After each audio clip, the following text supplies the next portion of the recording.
no capítulo 6, nos versos 30 a 44.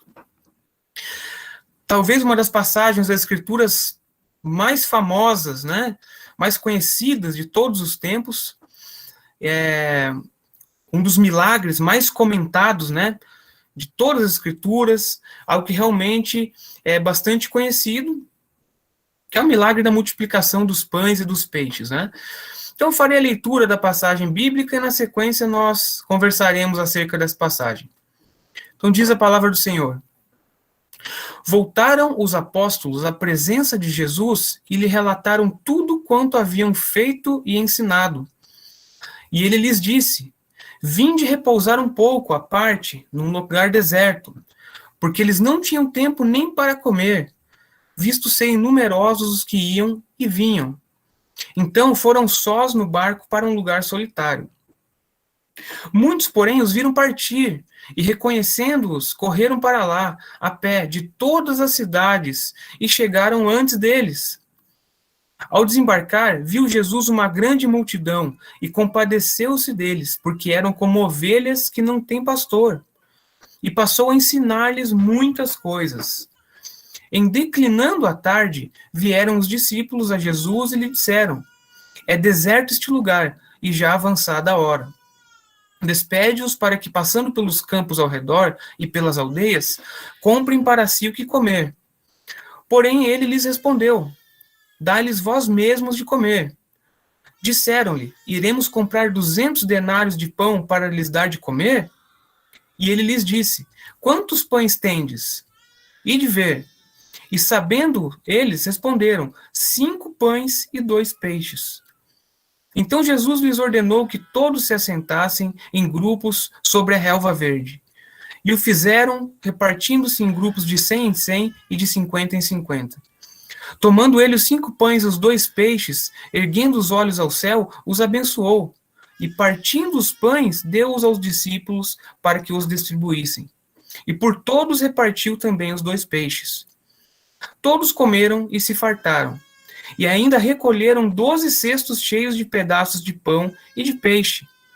Os que comeram dos pães eram 5.000 homens. Pois bem, uma passagem extremamente paradigmática, digamos, né? Temos aqui um choque verdadeiro entre aquilo que é possível e aquilo que é impossível. De um lado, temos homens aqui que trazem, né, para o seu lado mais racional, seu lado mais humano, uma situação que realmente não tinha uma forma de ser resolvida. E do outro lado temos Cristo, né, fazendo esse paradoxo que realmente nos mostra de fato como era, né, essa missão de Cristo aqui na Terra, como foi realmente o seu ministério passando por aqui. O início aqui dessa narrativa, nós temos aqui no verso 30, é o retorno dos apóstolos, voltando à presença de Jesus, relatando a Cristo o que haviam feito, né? E vemos aqui que há de fato uma prestação de contas daqueles homens para com Cristo. Eles relatam a Cristo o que havia ocorrido, o que eles haviam feito, o que eles haviam ensinado, né? Então, de fato, contando a Cristo acerca das bênçãos de Deus, né? O que o Senhor havia feito por intermédio deles, né, nesse trajeto, nessa missão, nesse caminho percorrido. Esses homens haviam de fato trabalhado, estavam retornando. Por sugestão do próprio Cristo, né, vemos aqui no verso 31, vinde repousar um pouco, né? Então, de fato, vemos aqui Cristo sugerindo àqueles homens que estavam, né, carregados pelo cansaço de sua missão, né, com suor do rosto, imaginamos assim dessa forma, Cristo sugere a eles um momento de descanso. O que Cristo nos mostra aqui nessa passagem, de uma outra forma, são as necessidades físico-emocionais daqueles homens sendo supridas, mostrando que, de fato, o Messias ele não se preocupa somente com alguns pontos, com algumas partes de nossas vidas, né? Mas, de fato, ele se preocupa com o homem todo, né?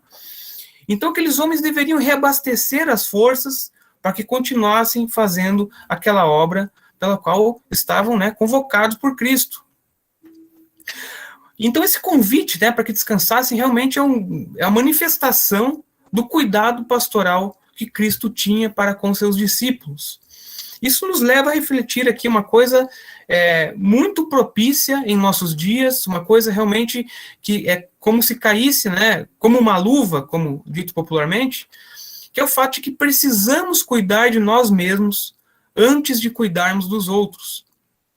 Por vezes tentamos abraçar o mundo, resolver todas as causas, né, nos envolver de diversas formas em várias iniciativas, e o que acontece é que nós mesmos estamos com algum tipo de problema, algum tipo de situação. Devemos olhar para isso. Devemos ter um momento de descanso, um momento em que, de fato, renovamos nossas forças, pois o próprio Cristo mostra aqui que é necessário. Né? Cristo nada mais faz do que reconhecer que aqueles homens eram humanos. Às vezes a sociedade por aí nos impõe uma rotina maluca, né? O trabalho nos coloca isso, as demandas que temos diariamente, de que temos que ser super-homens, né? Temos que fazer um monte de coisa, várias coisas ao mesmo tempo, né? Acordar cedo e do início da manhã até o fim do dia fazendo coisas, né? Muitas pessoas mal dormem hoje em dia porque estão ocupadas. Então, de fato, o momento de descanso, ele é ensinado pelo próprio Cristo aqui. Vemos, então, também, na sequência aqui nos versos 32 e 33, né, que aqueles homens se dirigem, então, para um local solitário, né, como é dito no verso 32, né, e na sequência, muitas pessoas, né, acabam reconhecendo ali os discípulos de Cristo e o próprio Cristo, e passam a se dirigir a este local, né, acabando ali, de fato, com esse descanso, com esse momento de isolamento, né.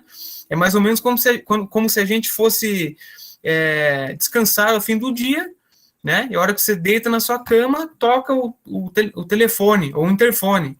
É alguém interrompendo esse descanso, né. E o que é interessante aqui nessa dinâmica especificamente, nos versos 32 e 33, é a forma com que Cristo reage positivamente diante dessa situação, diante do inesperado, né? Então, assim, mesmo diante desse descanso frustrado, Cristo se compadece da multidão, né? É dito, né, no verso 33, no verso 34, que Cristo compadeceu-se deles. E esse verbo compadecer, ele é um verbo utilizado somente por Cristo aqui no Novo Testamento. E significa uma preocupação profunda. Então vamos voltar, né? Aqueles homens, aqueles discípulos de Cristo retornam. O próprio Cristo diz a eles que deveriam descansar, se recolher um pouco. E quando eles o fazem, uma multidão aparece do nada, começam a se reunir ao redor deles, né? Frustrando totalmente aquela iniciativa de descanso. Mas Cristo se compadece daquele povo, ou seja, se preocupa profundamente, né? A ilustração que temos aqui é que, de fato, Cristo, como bondoso pastor, ele está cuidando daquelas ovelhas frágeis, necessitadas, né? O fato daqueles homens e mulheres se dirigirem para aquele local mostra que, verdadeiramente, eles tinham algum tipo de necessidade. E Cristo supre isso, né, de algumas formas. Primeiro, ele ensina a respeito do reino de Deus, né? Ele cura os enfermos, ele alimenta a multidão, como veremos mais à frente, né? Mas a verdade é, Cristo reagindo positivamente diante dessa situação inesperada. Nos versos 35 e 36, os discípulos, né, de outra forma, eles querem despedir a multidão, né? Isso aqui nos mostra a incapacidade humana em reconhecer algumas situações ou em aceitar alguns eventos que ocorrem cotidianamente, né? E eles levantam aqui, de fato, alguns argumentos, alguns fatores que são fatores propícios para que a multidão fosse dispersada, né? Eles argumentam com Cristo. Este local aqui é deserto, a hora já é avançada, né? E nós, principalmente, nós não temos recursos para suprir as necessidades dessa multidão.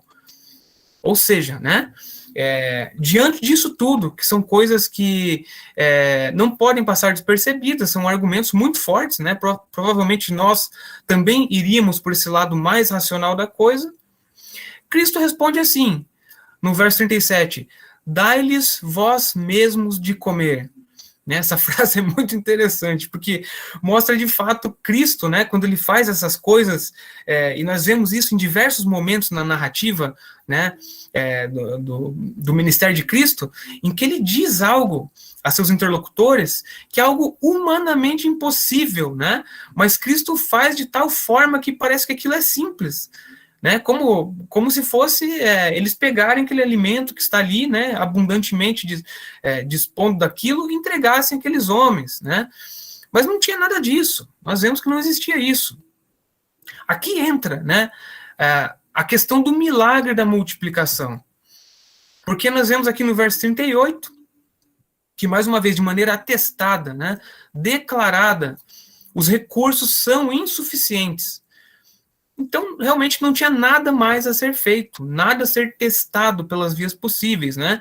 Havia um problema, o problema havia uma multidão, vemos lá no último verso aqui no 44, que eram 5.000 homens, né?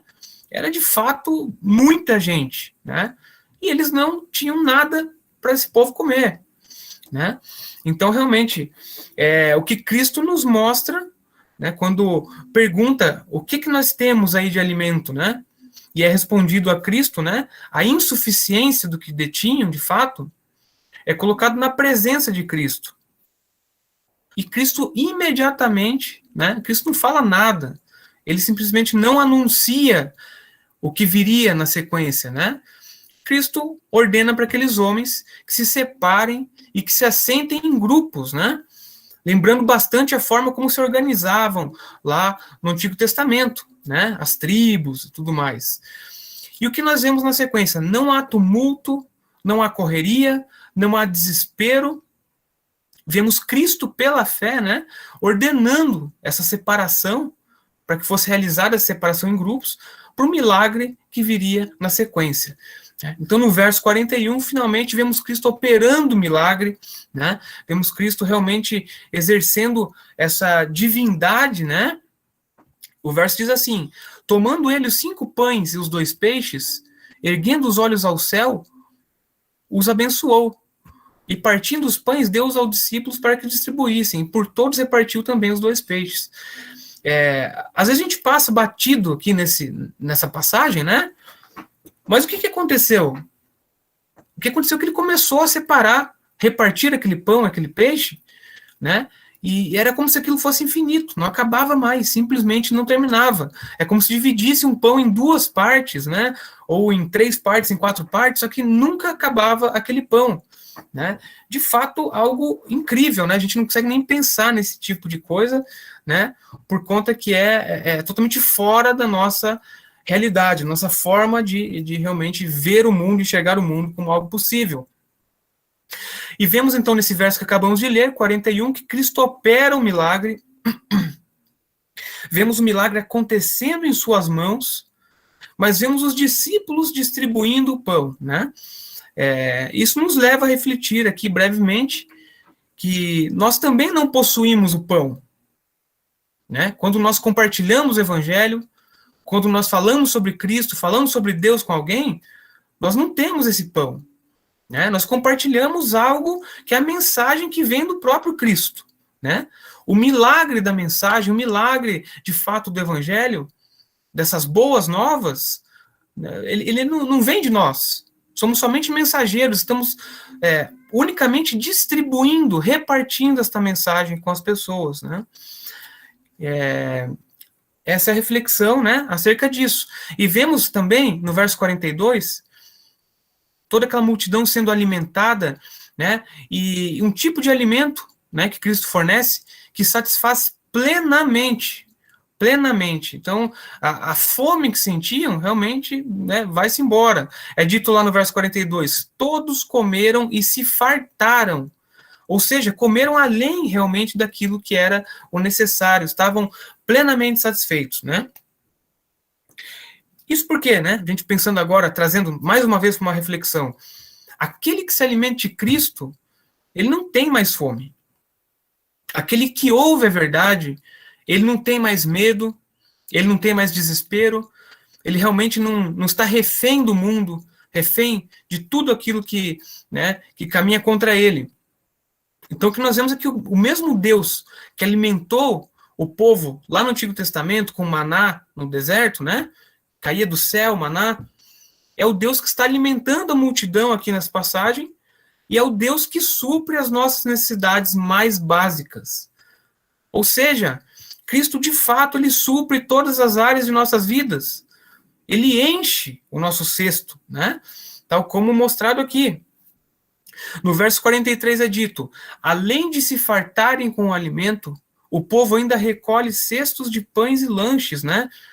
É o melhor dizendo aqui. E ainda recolheram 12 cestos cheios de pedaços de pão e de peixe, né? Então aquele alimento, aquele lanche que estavam fazendo ali, de fato, não somente para o momento estava servindo, mas eles estavam enchendo os cestos e levando esse alimento, mostrando que eles reconheceram que aquilo era provisão divina, né? E a provisão divina não deve ser desperdiçada.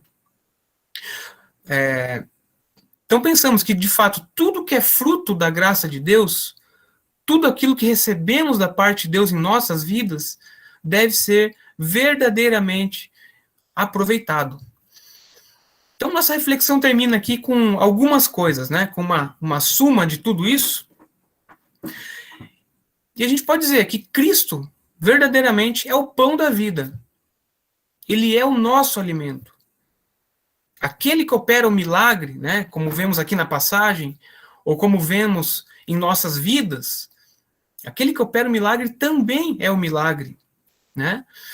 Então, sem esse alimento divino, sem a salvação por meio de Cristo, todos nós aqui estaríamos mortos, né? Ou, na melhor das possibilidades, famintos, né? Em busca de alimento sólido, em busca de alimento verdadeiro.